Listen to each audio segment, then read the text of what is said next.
تبعتكم بزاف لقيتكم مشيتي صافي على باليش بيكم كاع تموتوا وتحيوا تطلعوا تهودوا مشيتي مشيتي. السلام عليكم.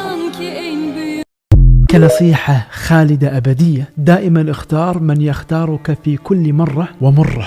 اختار هذاك الشخص اللي يتحمل مناخك السيء، اختار هذاك اللي يفهم بأن عصبيتك ليست بطبع، وحزنك ليس بنكد، وعتابك ليس افتعالا للمشاكل. دائما اختار هذاك الشخص اللي شافك من بين الزحام واختارك، لأنه هو يختلف تماما عن هذاك اللي ما شاف أحد إلا أنت في طريقه. اختر هذاك الشخص اللي يبيع راحته علشان راحتك، اللي يبيع سعادته علشان سعادتك، اللي يبيع كل شيء وهالدنيا بكبرها عشان يشري خاطرك. اختار هذا الشخص فهو اللي دائما يستحقك. اختار دائما هذاك الشخص اللي يختارك في كل مرة ومرة.